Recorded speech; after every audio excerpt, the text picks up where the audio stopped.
vàส่งជំរាបសួរបងប្អូនទាំងអស់គ្នាជាពិសេសវីដេអូនេះសម្រាប់បងប្អូនដែលគាត់ចង់ទិញគ្រឿងពេជ្រខ្ញុំនឹងចែករំលែកនៅចំណុចសំខាន់ៗដែលជាកត្តា 4C យកមកបកស្រាយយ៉ាងសង្ខេបជូនបងប្អូនបាទ 4C យើងនឹងលើកយក C ទី1ដែលពាក់ព័ន្ធទៅនឹង carat នេះគឺយើងនិយាយអំពីបាទទម្ងន់គាត់ពេជ្រដែលស្មើទៅនឹង0.02 ក្រាមឬមួយក៏200 មីលីក្រាមឬមួយក៏បើយើងនិយាយពីលីវិញទំហំវិញគឺស្មើទៅនឹងប្រមាណជា6.3 លីបាទមួយទៀតបងប្អូនអាចឃើញគេប្រើពុម្ពបាទក្នុងមួយការ៉ាត់គឺស្មើទៅនឹង100ពុម្ពដោយសារតែគ្រាប់ពេជ្រវាមានតម្លៃថ្លៃមួយពុម្ព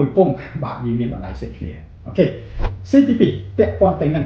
color បាទគឺយើងនិយាយអំពីពណ៌បាទ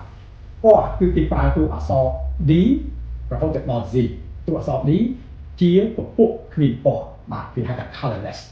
ជាពពុះខ្លាំងជាងគេរហូតដល់ Z អន់ជាងគេ Z អន់ជាងគេទេអត់បាទទោះជាយ៉ាងណាមិញបើសិនជាគ្រាប់ពេជ្រនោះមានពណ៌ច្បាស់លាស់បានគេថាពណ៌ Q និង Q លឿងនិងលឿងការឈូសនិងការឈូសជាដើមគឺអាចមានតម្លៃថ្លៃជាងបាទពួកគ្មានពណ៌នេះទៅទៀតជាច្រើនបងប្អូនណាទី3ពាក់ព័ន្ធនឹង clarity នេះគឺយើងនិយាយពីភាពខ្លាំងនៃពេជ្រតើវាមានកម្រិតណាតើវាមានបញ្ជ្រុយបែបអីខ្លះវាអាចជាបញ្ជ្រុយខ្មៅជាអាចជាពពុះវាអាចជាពពុះ crystal របស់ក្នុងនោះវាអាចជាពពុះស្លាកស្នាមអីជាដើមបាទដូច្នេះគេប្រើតួអក្សរកាត់ខ្លីៗខ្ញុំនឹងលើកពីពពុះមានភាពស្លាពុះជាងគេគេហៅថា flawless ឬក៏ IF internally flawless ដែលជាពពុះទី1បន្ទាប់មកគឺមានពពុះទី2គឺ VVS VVS1 VVS2 VS1 VS2 បាទ SI1 SI2 I1 I2 I3 ដាក់បាទអូខេ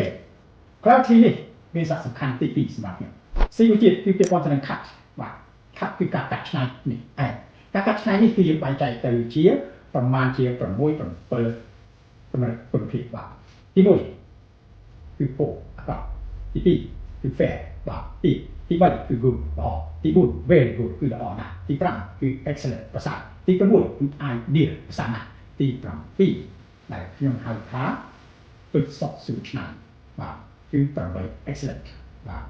គឺពេជ្រនេះជាកម្ពូលនៃកម្ពូលពេជ្រតែដកបាទបងប្អូន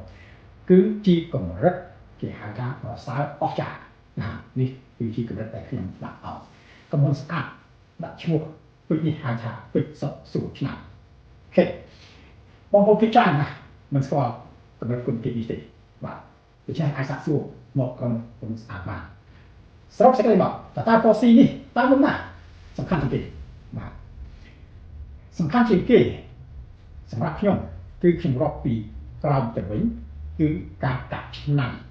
សំខាន់ណាស់បន្ទាប់មកទី2គឺ clarity ទី3គឺពណ៌បាទ color ទី4គឺទម្ងន់នេះឯងហើយដើម្បីបានទី4បែរជាមិនសំខាន់ជាងគេបាទដោយសារតែសិនជាបងប្អូនឃើញគ្រាប់ពេជ្រនៅដី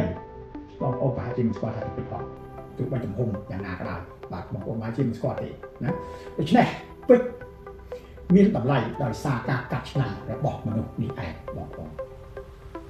ហេតុនេះហើយបងប្អូនខ្ញុំនិយាយថាខាត់គឺជាកត្តាសំខាន់បំផុតហើយក៏ជាកត្តាដែលពិបាកយល់បំផុតដែរបងប្អូនបើសិនជាបងប្អូនចង់ដឹងព័ត៌មានអំពីកត្តាទាំង4នេះអាចសាកសួរមកខ្ញុំបានខ្ញុំស្អាតបាទមិន